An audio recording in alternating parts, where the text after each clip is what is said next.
Well, good afternoon, brothers and sisters. It is so nice to be here with you today. Welcome to Readings with Regina. And you might have guessed, I am the good doctor, Regina Jennings. That's what my students used to call me. Now, we're going to get into 3 books today. And before I do that, I want to welcome my new subscribers. It is always a pleasure when I see that new people have subscribed to my channel. So what I'm going to do is to repeat some of the things that many of you already know. This is Readings with Regina. I will be reading from books that will teach you about your Black literary history in America. Your Black literary history in America. And I want you to share these videos with family, friends, and children. This country will not educate Black children, Black young people correctly. Quite frankly, that also means that they will not educate white, Asian, and other students correctly because they will leave certain things out of history. You know what I'm saying? So if you leave certain important facts out of mainstream history, then you're telling a lie. You're telling a partial story. Do you understand that, people? I really want you to understand that. Black people in particular, you should have Saturday classes. Straight up. No excuse. Saturday classes. Now, if in fact some of you work on a Saturday, I can understand you may not be able to have a Saturday class. Well, find somebody who can. Okay? Get to know your community. All right? See who's gifted in your community. Every community has gifted people. Every community has elders like me. Every community has Black people who love one another. Now, of course, there's some crazies in your community too.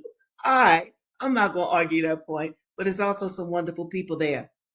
And one of the things that Black people must do in this country, like we did in the 1960s, I'm so glad I was alive during that period. There was a certain kind of cohesion, a unity that we had among each other. When we said right on Black Power, we meant that. When the Republic of New Africa said nation time, we meant that. We were recognizing that we were a nation within this nation. Okay? Black history was not taught when I was a child. And this is a true story. My mother told me when she was a little girl going to school, she thought Harriet Tubman was white. That's how Harriet Tubman was taught. Now, hey, so it's imperative today that we teach our own children in addition to sending them to any school that you think they should go to, but teach them even more at home. Even pick out newspaper articles or book sections that appeal to you in some way. Have your child read them. I don't care what the age is. All right. I mean, let your children play when they 1, 2, 3, 4, but around 4 or 5, oh no, get down with it. Start educating them. Let them learn a new language. Okay. Next thing I want to say is this. The reason that I actually read to you is because I have studied from scientific Western journals that reading to someone or reading to yourself or reading aloud enhances the brain. There are synapses that connect further. More neural networks that connect in your brain means that your brain is healthy.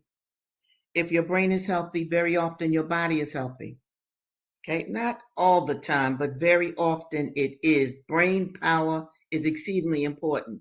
And if, in fact, you want to raise, as I do, another generation of very smart, talented, inspirational people, then we have to develop our brains. All right. Having said that, I'm going to start with, let me find it. Dessa Rose. Yes. And Dessa Rose is based upon an actual historical event. It is a novel, but it is based on an actual historical event that took place in 29, when a very courageous sister, she was on a coffle. Let me show you a coffle. She was on a coffle. And there are black people, I've read their narratives. They actually saw a coffle. They saw the coffle move by their plantation, their home, whatever. And it was terrible for them to see. This is what they wrote. It was awful for them to see. But you know what? You know what? They felt helpless, absolutely helpless. Now, let me really make you understand that feeling of helplessness. How do you feel today when you see people in Palestine being starved to death? How do you feel? How do you feel when you see them being killed, when you see hospitals blown up, when you see Israelis literally stealing the land of the Palestinians, just like the white conquerors who came over to this part of the world, eradicated the red nations. Red nations are only 3% of the American population when they were in the millions before the Europeans came over and stole their land. Now, Gaza we see and we feel helpless. This is how black people felt, and some decent white ones too, when they saw a coffle. This John. All right. You see the men in front, you see the women in the back. Somehow in 1829, a very pregnant sister got out of her chains, ropes, or whatever she was tied with, got some brothers out of their chains, and they did the do. They took over the coffle. Okay. Now, what they did was they had her in the basement because, people were captured. And let me tell you something else that I really want to stress here. Every time you read about a black rebellion, and I hope you're reading about them often, every time you read about a black rebellion, make sure that you understand that everybody who got caught, that's them. But there were always black people who got away. I'm telling you, people. So you won't know about them because, nobody's going to write about them. They don't really know about them. But some folk on the Revolutionary Trail know about those who got away. Now, Dessa was caught. Okay? Now, the Dessa in the novel, she was chained in a basement. They didn't kill her right away because they wanted her to have her baby, because having her baby, that's more property, that's more wealth for her owners. But she was rescued by some brothers who were inspired by her courage, okay? That's why the title of this program, in the beginning of the title, it says, During Slavery, Black Courage Inspires. So let me get to Dessa, and you can hear that inspiration. Now, this is Rufel. Rufel runs a plantation. She's a single white woman. Her husband is not there. We don't know where her husband is, okay? So these black people found out that there was a single white woman in this particular area, and it is an isolated area. That's important too. So many runaways have run away to Rufel's plantation. And the brothers who rescued Dessa, they took Dessa to this plantation. Okay.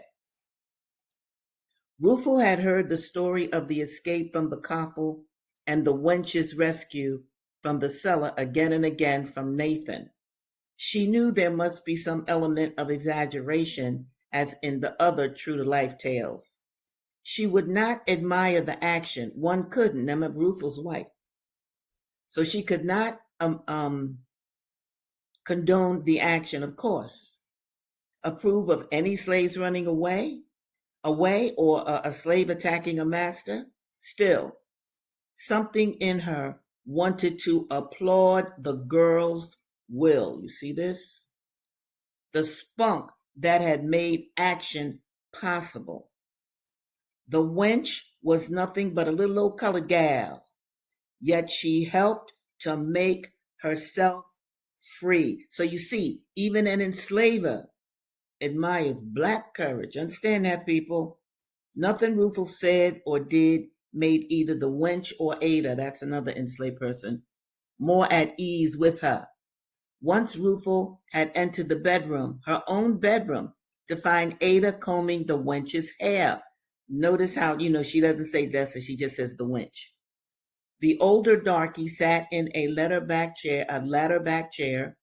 The girl sat on the pallet, her back leaning against the rung of the chair. Her head rested on Ada's knee as Ada's fingers wove rhythmically through the stubby strands of the girl's hair. They looked so companionable and content that Rufel almost felt an intruder. The moment the darkies became aware of her, they started nervously, the wench veiling her eyes and bowing her head, Ada rising clumsily almost. Rufel begged pardon for entering her own room, almost. When Nathan told her that the wench was trying to settle on a name for the baby, Rufel did not immediately suggest one. She called him Button, a name that Timmy and Ada had picked up from her, which seemed like a perfectly serviceable one to her. Almost she offered it in jest, but it was obvious that Nathan took the matter seriously. He was all for naming the baby Cain after the baby's daddy, and Harker agreed with him. The wench wanted to name the baby in honor of her rescuers. The baby's daddy, like that part of her life, was dead. She would not rake up it each time she called her son's name. Rufel saw both sides and suggested half humorously that the baby be named for all of them, or at least a name that represented them all. And on impulse, she offered Desmond as a pretty compromise. Des for Dessa, Mund for the men who rescued her. Nathan, Cully, and Harker. They were responsible for her son's free birth. Okay. Now, Rufel, I need to stress this again, is alone on this plantation. And she's feeling that because she has all these enslaved people now taking care of her plantation. Okay? She don't know where her husband is, but I say, from hints of the book, and of course I've read this book many times, her husband was a gambler.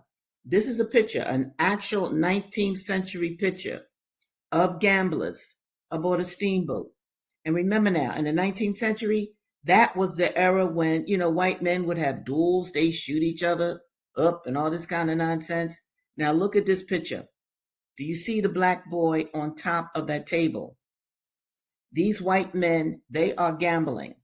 You see the women, the white women in the back? I mean, they there to, entertain. Boom!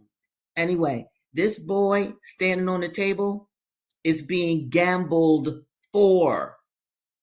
Because enslavers would, in fact, bet on their own slaves. They used the slaves in place of money.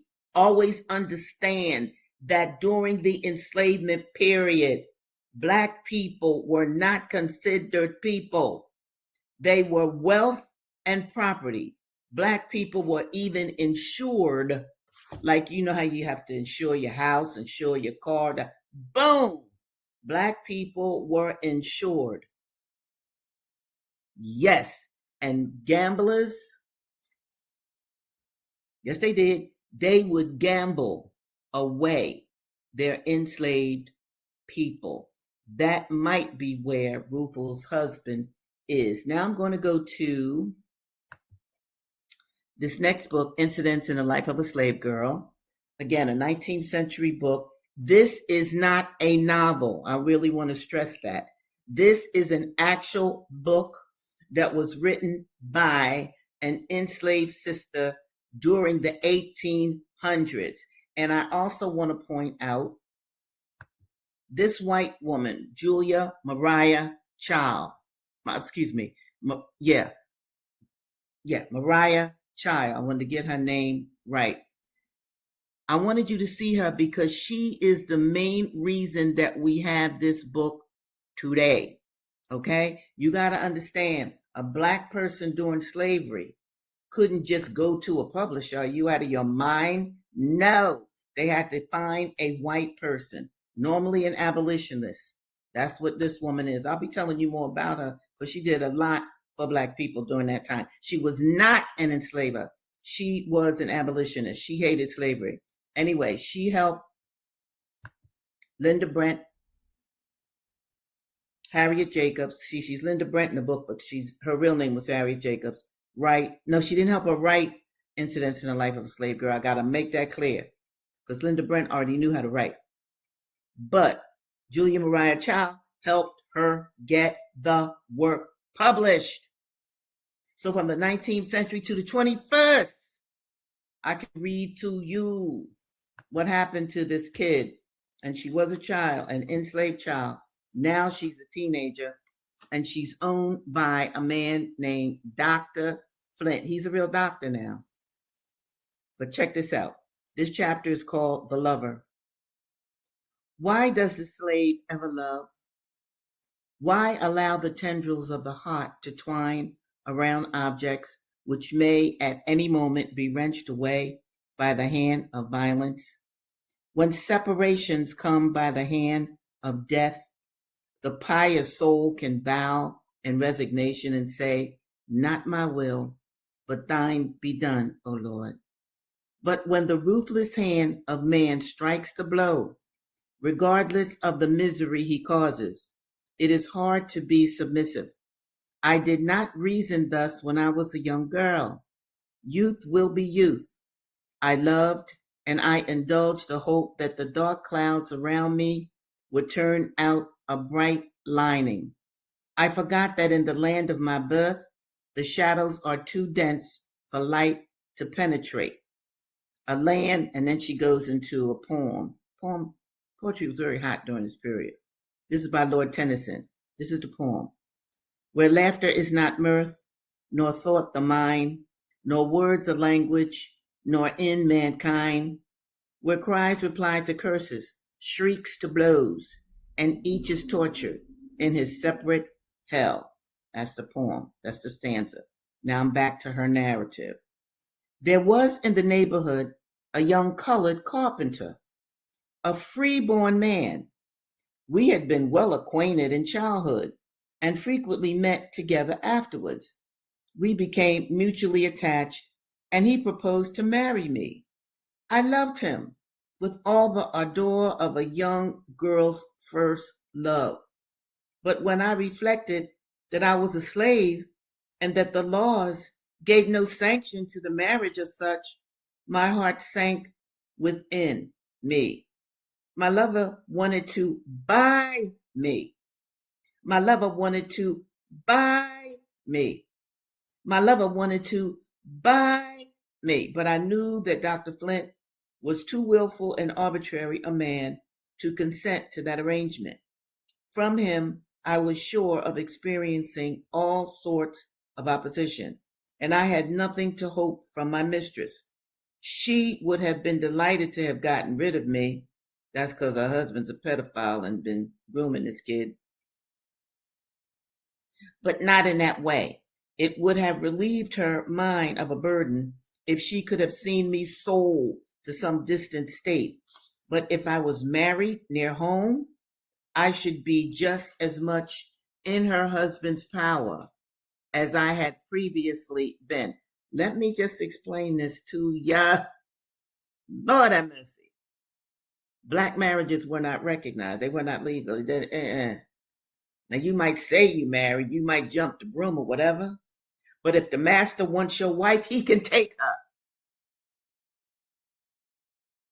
if the master wants your wife, he could take her and rape her as many times as he liked. Do you understand that, people? Okay? Please understand that. Okay. For the husband of a slave has no power to protect her. Moreover, my mistress, like many others, seemed to think that slaves had no right to any family ties of their own, that they were created merely to wait upon the family of the mistress. I once heard her abuse a young slave girl who told her that a colored man wanted to make her his wife. This is what the mistress said: I will have you peeled and pickled, my lady. Let me tell you what peeled and pickled is.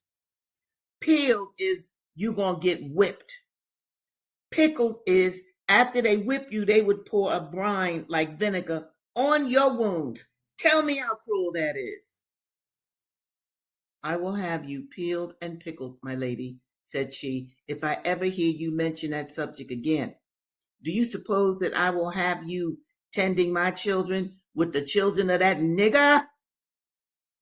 The girl to whom she said this had a mulatto child. Now I wonder how the black girl got a mulatto child. How'd she get a mulatto child? Some white man raped her. Of course, not acknowledged by its father. Nah, bloods. No, beloveds. White men could rape whatever women that they chose to rape, and it was all right. It was all legal. It was all cultural in America. The poor black man who loved her would have been proud to acknowledge his helpless offspring.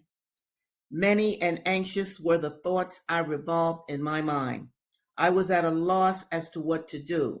Above all things, I was desirous to spare my lover the insults that had cut so deeply into my own soul. I talked with my grandmother about it and partly told her my fears. I did not dare to tell her the worst. She had long suspected all was not right, and if I confirmed her suspicions, I knew a storm would rise that would prove the overthrow of all my hopes. The love dream had been my support through many trials, and I could not bear to run the risk of having it suddenly dissipated. There was a lady in the neighborhood, a particular friend of Dr. Flint's, who often visited the house. I had a great respect for her, and she always manifested a friendly interest in me. Grandmother thought she would have great influence with the doctor. I went to this lady and I told her my story. I'm going to stop there for a reason. Enslaved people had so little power, they could not just confront straight up their mistress or master. They had to go get another white person who might be sympathetic to their plight to speak to the master for their behalf. Do you understand me, people? I need you to understand me. I truly need you to understand me, okay? And make comments too. Now I'm going to go to Clotel, another 19th century book. It is a novel, but it is also written by an enslaved man, William Wells Brown. Okay, and this is important. This is an important novel. Why? Because Clotel is one of Thomas Jefferson's daughters, one of his black daughters. Now, Thomas Jefferson, like most of the early presidents, had enslaved people. They love slavery. I mean, why not? Somebody doing your work for you, somebody bathing you, somebody dressing you, you got plenty of sex. Hey, you ain't got to worry about that. You could have sex with as many people as you like. And they did. Yes. Okay, so this is Clotel. Now, for those of you who are just with me for the first time, Clotel's mother was raped by Thomas Jefferson. I know I'm using the word rape, but I use it because The black woman had no choice. You understand? Because, see, I've seen some of these stupid, lying, deceptive movies or documentaries. Oh, well, Thomas Jefferson fell in love with Sally. Please. She was a teenager and he was in his 40s or early 50s. I don't want to hear that. The black woman had no choice. So I say rape. Anyway, Clotel's, who is this? Yeah. Clotel, the daughter of Thomas Jefferson, she was very, very, very, very, very, very, very, very light. Think of Mariah Carey or any other very, very light black person you know. For very, very, very fair black women during these days, they call them quadroons. Quadroons were very special. Oh, yes. So quadroons, they would have a ball, Ball, like, a dance, a banquet, or whatever. So all the little light-skinned pretty girls would be invited. Now, Currer, Clotel's mom, she was so happy to have a daughter that light, okay? Because then a wealthy white dude might buy her daughter. And her daughter wouldn't have to work like Dessa Rose did. Wouldn't have to be out in the field. Wouldn't be whipped like Dessa Rose was. So to be a quadroon and to go to a ball, oh, that was outstanding. So anyway, Clotel went to her quadroon ball, and this white guy, Horatio, oh, he thought she was fabulous. So he bought her. Did you hear what I said? He bought her. Did you hear what I said? He bought her. Now, Clotel was very happy to be bought now by a rich white dude, and he actually really cared for her. That was high living during slavery times. And I want especially all you sisters to understand that. I'm not blaming, I wouldn't dare blame Clotel or her mother. This was at least a status that would keep her daughter or keep Clotel from just being repeatedly raped by any white man who wanted to rape her. So anyway, Horatio, I can't say he marries her, but he makes her his concubine. All right, they got a nice little house, boom, boom, boom. And they really are in love. But Horatio is a white dude with some money. He wants to look out for his career. So he cannot have a black wife. That's out of the question. So what does he do? He woos the daughter of a politician who would become his mentor. The daughter's name is Gertrude. She's totally white. Now, he'd been living with Clotel, right? They have a baby, Mary, and everything, okay? But Clotel finds out that he's going to be married. Now, he didn't tell her himself. No. She finds out he's going to be married. And she tells him to leave. Okay, he begs her, no, baby, I want to stay, boom, boom. Babe. She says, no, it's not going to happen. If you're going to marry somebody legally, you're going to marry a white woman? No, you can't. It's over between us. All right, now, this is the scene that I'm picking up from. Some months after the marriage of Horatio and Gertrude, their barouche, that's just their carriage, rolled along a winding road that skirted the forest near Clotel's cottage, when the attention of Gertrude was suddenly attracted by two figures among the trees by the wayside, and touching Horatio's arm, she exclaimed, "Oh, do look at that beautiful child." He turned and saw Clotel and Mary. Now that's his woman and his child, Lord. His lips quivered, and his face became deadly pale. His young wife looked at him intently, but said nothing. And returning home, he took another road, but his wife, seeing this, expressed a wish to go back the way they had come. He objected, and suspicion was awakened in her heart. And she soon after learned that the mother of that lovely child bore the name of Clotel, a name which she had often heard Horatio murmur in uneasy slumbers. From gossiping tongues, She soon learned more than she wished to know.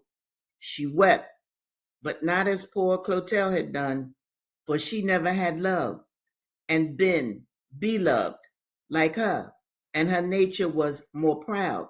Henceforth, a change came over her feelings and her manners, and Horatio had no further occasion to assume a tenderness in return for hers.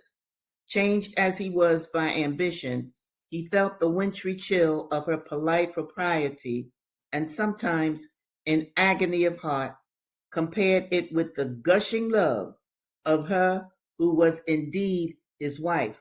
But these and all his emotions were a sealed book to Clotel, of which she could only guess the contents.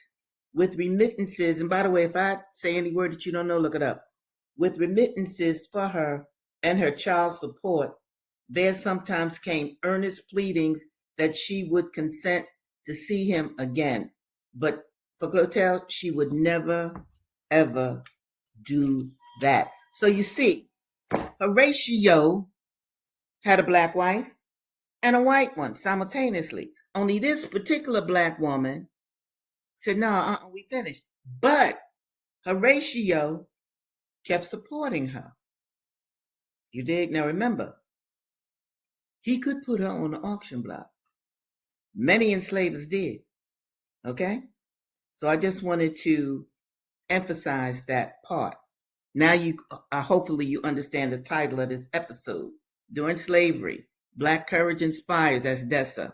And during slavery, white men had black and white wives simultaneously. Well, brothers and sisters, it is always a pleasure when I come and talk to you and read to you from some of my most favorite books of the 19th century. And I want to see your comments.